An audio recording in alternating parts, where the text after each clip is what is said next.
I always thought we were married to be together for 5 years, and I still couldn't believe how lucky I was to have her. That is, until last Tuesday night, when one phrase hit me like a freight train and changed everything. As she stood in the doorway to our bedroom, she said, "Intimacy is off the table until you obey me."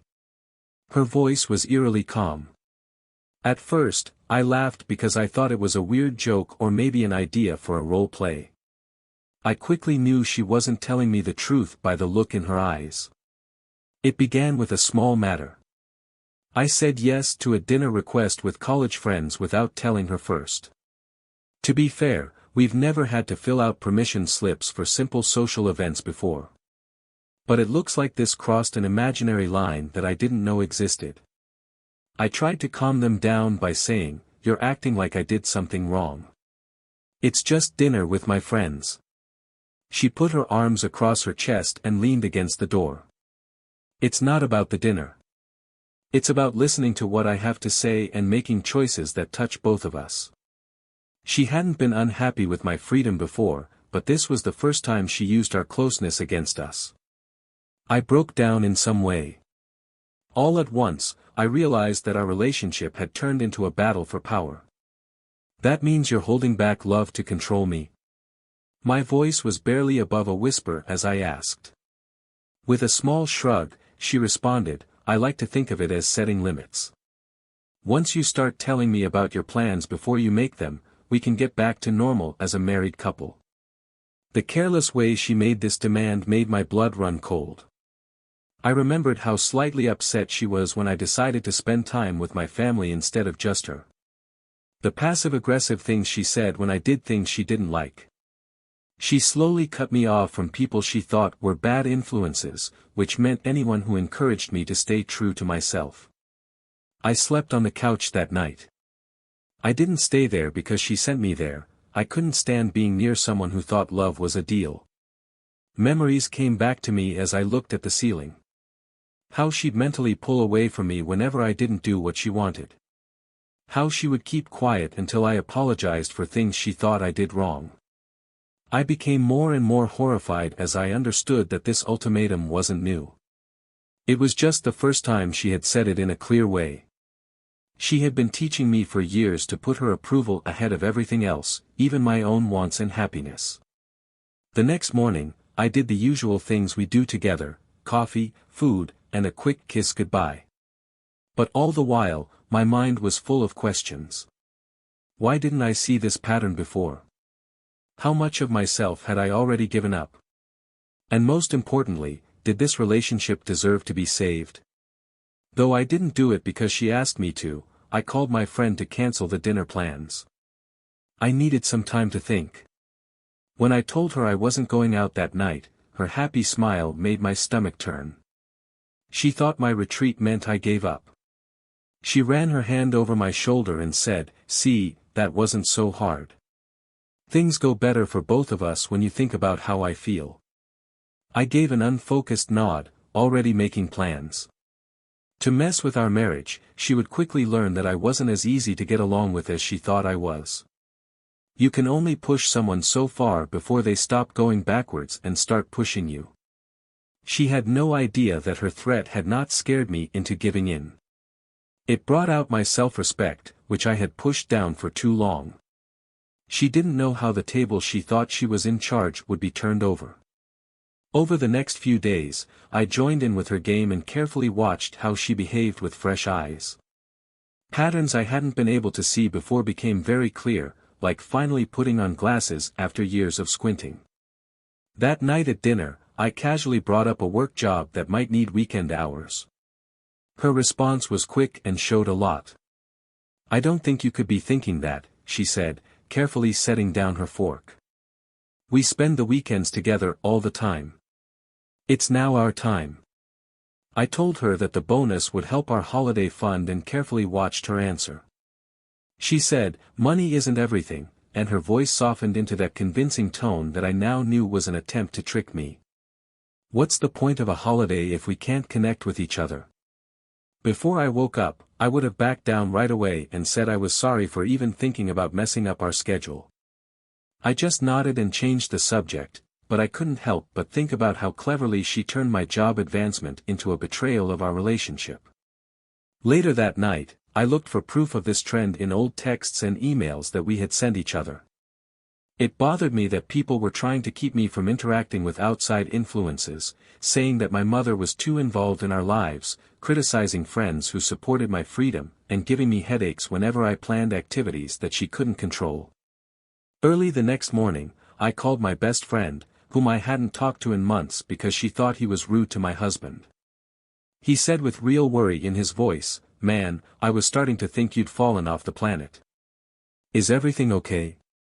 I said, "I'm not sure. At home, things have been tough." "She finally showed what she really thought, huh?" he asked, confirming my thoughts that other people had seen what I hadn't been able to see. He reminded me of things that happened in the past that I had forgotten, like how she caused trouble at his wedding to draw attention away from herself, or how she ruined a camping trip by saying she was suddenly sick, only to miraculously get better when I cancelled. That night, this outside view gave me confidence, so I chose to test the waters. She wasn't asked, but I told her that I was going to meet a friend for lunch the next day. She had a nuclear explosion. "So this is how you answer my questions?" "By ignoring me on purpose." I was relaxed and said, "I'm not defying you. I'm seeing a friend again. That's how people normally act." She snapped that normal people talk to their partners before making plans. Ask for or get permission. I finally brought up the elephant in the room and asked. Because those things are not the same at all. The corners of her eyes got very narrow. "Don't expect to hear from me for a long time after you leave this house tomorrow." Again, there it was, the threat, the use of closeness as a way to control. This time, though, I didn't feel scared, instead, I felt free. I only gave her power over me because I valued our physical bond more than my independence. If I changed that number, what would happen? "I think I can live with that consequence," I said, my calm defiance taking both of us by surprise. Her face lit up with fear for a moment. It was the first real feeling I had seen from her in days. She quickly got better, and her face hardened into a cold determination. She turned away and said, "We'll see how long you last before you come crawling back. You always do." That night, as I lay in bed by myself in the guest room, I looked through old pictures of us together. There were red flags from the start, right? Had I missed warning signs because she was so pretty, so charming, and so good at making me feel special when she liked how I behaved? It was becoming too easy to see the truth. Our whole relationship was based on unequal power, which I had accepted without realizing it. I couldn't take it away once I saw it, though. And once they knew, they made a choice. There was only one way this trend could end. Having lunch with my friend felt like a breath of fresh air after I were about to drown. For 2 hours, I spoke without thinking about what might happen because of what I said. There's no need to tread carefully or leave out important details to avoid being criticized. Just honest talk. He said, "You look different," as we finished our food. "Like the old you more." I said, "I'm starting to remember who that person was." When I got home, she was waiting for me, her stance stiff from being so angry. When she came up to me, I was ready to argue, but I just smiled and walked past her on my way to my home office. "That's it," she called out to me. "You have nothing to say?" I turned around and kept a blank face. "A friend and I had lunch. It was nice. We have nothing else to talk about." Her mouth opened and closed quickly as she realized I wasn't going to join the expected fight. She didn't plan for this to happen. She wanted me to say sorry or fight back. Either would show that she has power over how I feel. I put into action what I called my silent resistance plan over the next week. I didn't publicly question her authority. Instead, I started taking back small bits of my independence without making a big deal out of it. I signed up for a class in photography because I've always been interested in it. When she said it would be inconvenient for us to watch the TV show we usually watch together, I just shrugged and told her to record it. I got back in touch with coworkers for get-togethers after work. During these trips, she texted me all the time. I replied once, having fun, we'll talk when I get home, and then turned off my phone. I opened up the personal bank account I had before we got married. Not to hide money, but to build up a financial cushion, which I realized was important after seeing how her mood changed when I bought something without asking her first. Every little thing she did on her own was met with more threats, tears, charges, guilt trips, and, of course, the continued ban on intimacy. But something strange was taking place. Every day that went by, her power decreased. By taking away physical love as a bargaining chip, she broke the spell it had on me without meaning to. The anger at first gave way to understanding. When I thought about it, a lot of what I did was because I wanted her acceptance, touch, and approval. I could finally see what a high price I had been paying without that reward system. After 2 weeks of my quiet resistance, she changed how she did things. When I got home, she was dressed in sexy clothes and there were candles lit all over the living room. Her behavior changed totally. She said, "I've been thinking," and her voice was sweet with fake regret. "Maybe I got too upset about some things. We no longer need to be in this deadlock." I knew right away what the plan was, the carrot after the stick had failed. She was offering a short-term surrender in order to get back to a place of power. The conditions and controls would slowly come back once I was back under her spell. I carefully said, "Thank you for the kindness. But I think we should deal with the real problems first before getting close again." Her seductive smile broke. "What problems? I wish I could get past this." That's exactly what I said. To get past something, you have to first recognize it. We haven't talked about why you thought it was okay to use our private lives to keep us in line. For a split second, the mask fell off, and she saw a cold look of calculation in her eyes before she put it back on. "You think about this too much." I was mad. I said something I didn't mean. "Why don't we forget about it?" I replied, "I don't think you said anything you didn't mean. I believe you said exactly how you feel about our relationship. That's what we need to talk about." She suddenly stood up, giving up on the act of making peace. "You're now an expert on relationships, right? Looking at what I say like a therapist." My answer was, no. No changes were made to the original sentence. That night, there was a clear change. As she slammed doors and showed how angry she was, I felt a feeling I hadn't felt before. That isn't anger or bitterness, but something stronger, dislike. Her agreement, her disagreement, and her strategic feelings. They were able to hold me for less time. When I went to sleep that night, I thought about something that had scared me just a few weeks before. If keeping this marriage together meant giving up myself, I was ready to do it. She thought she had power over the table, but I was slowly but steadily refusing to follow her rules, which was weakening its base. The email came on a Wednesday morning. It was harmless, but it changed my life. The West Coast office of my company wanted someone to lead their new creative department. The job could last for 6 months or longer. The job offered not only a big raise in pay, but also something much more valuable, space. My heart was beating faster as I stared at the screen. 3,000 miles between them. A good reason to press the button that says, reset. Before she could see it on our shared home computer, I sent the email to my own account.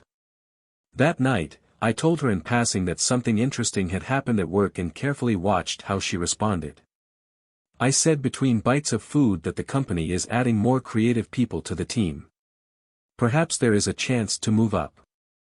She gave a positive nod. I liked the sound of that. A raise would be good for us. Us. Even when it was clear it was about me, it was always us. It would mean taking on more duty. I kept going, trying to be vague. At first, longer hours. Her smile got a little tighter. As long as it doesn't get in the way of our home life too much. If you're too busy, you tend to pull away from people. I pulled out. This is an interesting take on my normal need for some alone time every once in a while. I need to decide if the trade-off is worth it. I gave a vague answer. I didn't tell her about the whole chance until the weekend, and I chose a public place like a busy restaurant so she would have to keep her cool. Now let's talk about that job chance. I started when our food came out. It's in San Francisco, after all. The tines of her fork hit the plate. Why San Francisco? Such as in California. That's where it's usually found, right? Yes. She said in a low but stern voice, you can't be thinking about moving across the country. I quietly said, at first, it's 6 months. A trial time for everyone. What about me? How is our life here? Before you got excited about this, did you even think about that? It was there. Nobody asked me what this meant for my job, my dreams, or my growth. Not what it did to her goals, her comfort, or her ability to control things. I actually said that I thought we could both see it as a journey. You say you want to see more of the country all the time. She hissed, for vacations, not to live. Everyone who helps me is here. Like my job, my friends, and my habits. I told you that you could take a vacation or look for temporary work there. Silicon Valley is always looking for people to work in marketing. She narrowed her eyes. Have you given this a lot of thought? Making plans for our lives that will totally change them without even asking me first. I said in a level voice, I'm consulting you now. The time for making a choice is not until next week. She said straight out that there was no choice to be made. We're not going. The talk is over. The old me would have taken a quick step back and apologized for even thinking about messing up her perfectly planned world. I took a slow sip of water instead and looked her straight in the eyes. I stressed each word as I said, I haven't decided yet. It will be based on what's best for my future when I do. She looked like she was going to pass out from anger to shock to fear. The point wasn't just to find a job. It was a direct challenge to her power and a declaration of independence that she wasn't ready for. She said, I won't come with you if you take that job. Her last card was played with a desperate sense of confidence. The answer I gave surprised both of us. I get it. You can make that choice. The ride home was quiet and full of hints that were not spoken. She thought that her demand would end the conversation. Instead, it made it clear what was really at stake. In the dark light of my office that night, while she slept, I did math on my funds, looked into apartments in San Francisco, and made lists of what I would bring with me and what I would leave behind. Being able to do something made me feel lighter, as if gravity didn't hold me as tightly. The next morning, my boss called to tell me that the deadline had been pushed back. They had to hear back within 48 hours. Tomorrow, I'll let you know. I made a promise as a strange calm came over me. After I hung up the phone, I found her waiting in the hallway. I couldn't tell what she was thinking. Who was that? She asked for it. My boss. They pushed up the deadline for making a choice. There was a tight cross over her arms. What are you going to say to them? When I looked at the woman I used to base my whole life on pleasing, the last strands of our broken relationship finally broke. I said, I'm going to tell them yes, and the words didn't come out as a dare, but as a simple truth. I'm willing to take the job. There was no more shaking on the table. The whole thing was about to be turned over. Her response took a while to come. That's when she looked at me with a look I had never seen her have before, a mix of shock, anger, and fear. She thought she had complete control, but it was slowly falling away. This is what she finally said, you're bluffing. Her voice was surprisingly cool. You wouldn't leave our marriage for a job, would you?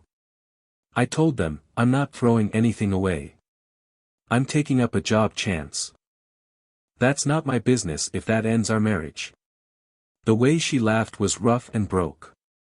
Now you think I'm crazy for not wanting to move my whole life to California because you have a crazy idea about it. I told them, no, you're not reasonable to think I would automatically turn down a life-changing opportunity without talking about it. For thinking that your happiness automatically comes before my goals. Because you think you can stop me from making job choices. She yelled, that's what marriage is, her voice rising. Make a deal. Think about it. Being honest about the friendship. I replied that compromise works both ways. And when was the last time you gave in on something important?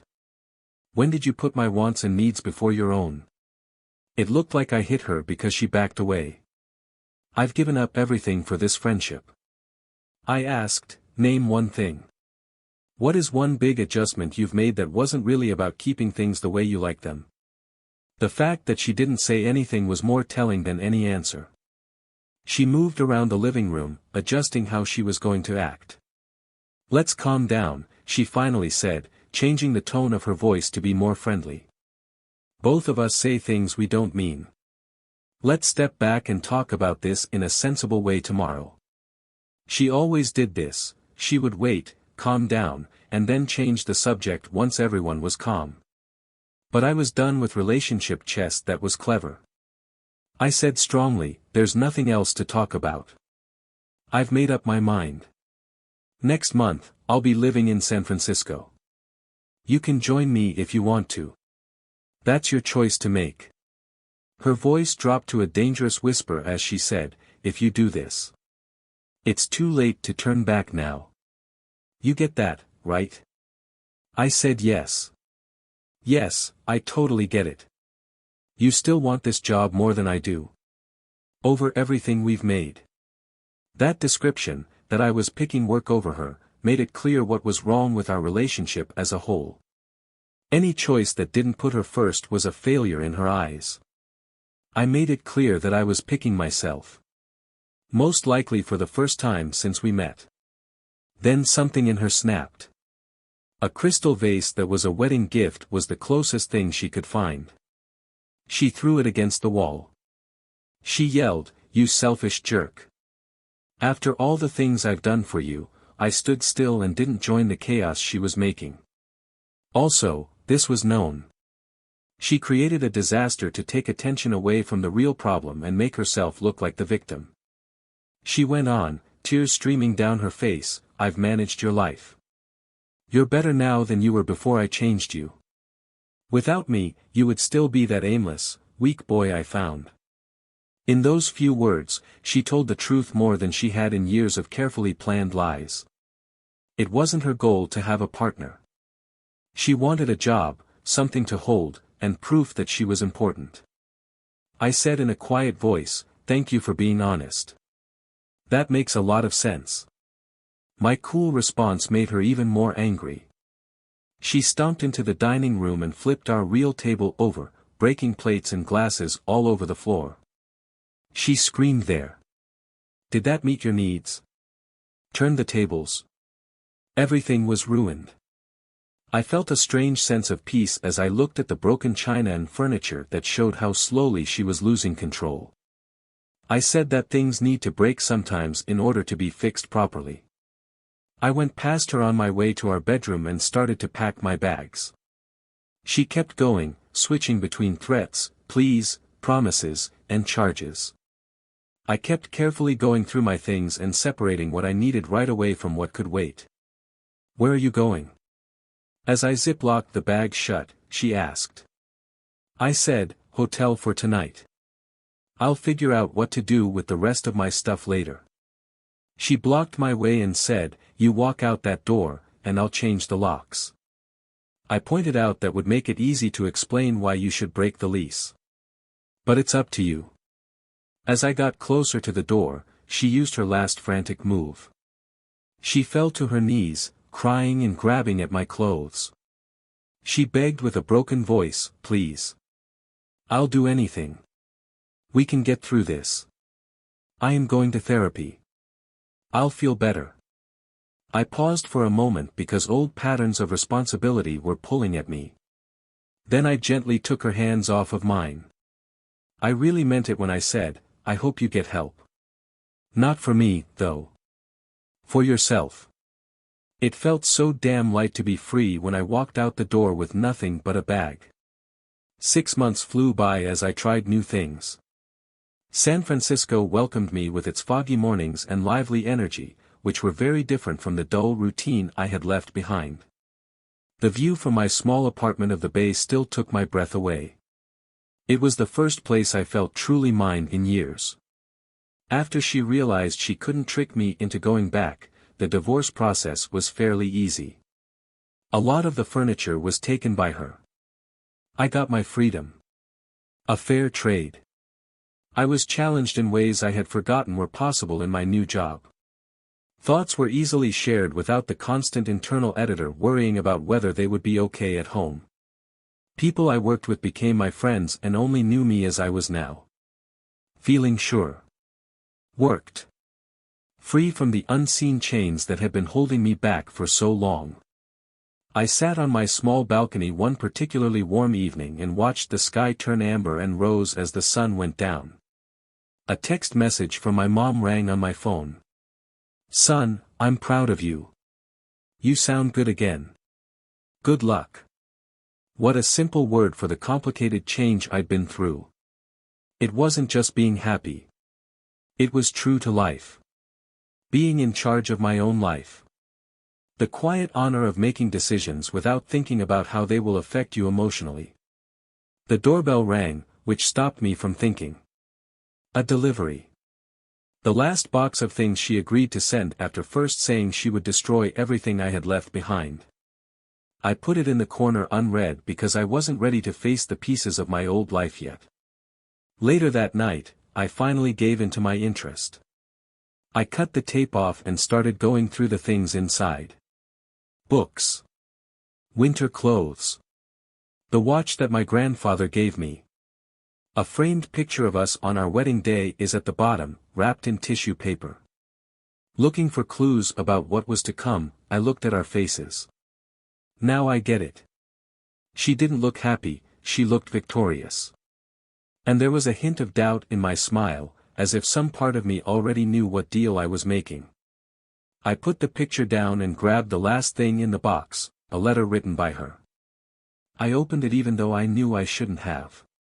I still don't get why you threw everything away. It began. Not a greeting. No nice things. It's just a claim that looks like confusion. The best life could have been ours if you had understood what I was trying to make for us. You might understand what you lost one day and change your mind. When that day comes, I might even forgive you. I carefully folded the letter and put it back in its envelope. Even now, she couldn't see that the thing I threw away was a pretty cage and that her idea of perfection needed me to be less important. Forgiving me was just another way for her to try to control me. She used it as bait to get me to circle back around her son. A year ago, these words would have hurt me and brought up the guilt and self-doubt she had worked so hard to build up. Now, all they did was confirm that the only option was to walk away. I took the wedding picture out of its frame and held it over the sink when I got to the kitchen. For a moment, I thought about setting it on fire as a showy way to say goodbye. I just tore it in half, then into quarters, and then even smaller pieces until there was nothing but confetti running down the drain. Some people would say that my story is a failure, that my marriage ended, and that the 5 years I spent investing in it were all for nothing but hard lessons. But as I stood in my small kitchen and watched the concrete reminders of my past fade away, I knew it was something else, a reclamation. That night, I went to a local restaurant with friends to have dinner. These friends knew parts of my story but never used them to describe me. As we laughed and talked about our plans for a hiking trip coming up, I felt a little lost, like I had been at sea for months and then stepped onto solid ground. "Are you okay?"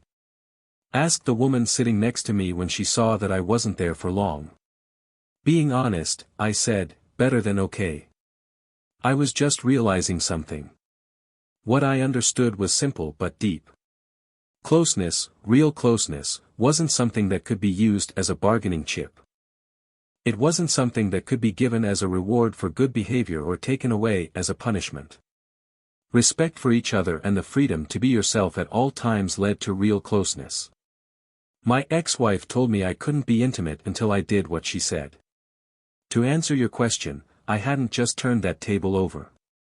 I'd build a whole new one that was strong and balanced, and it would have room for people who knew the difference between love and power. As I raised my glass and said, "Cheers, to more adventures to come," I thanked her in my mind for giving me the choice that freed me. It really helps us a lot. I chose one more video for you that I think you'll enjoy. You are welcome to click on them. I look forward to seeing you in the next story. Have a nice day.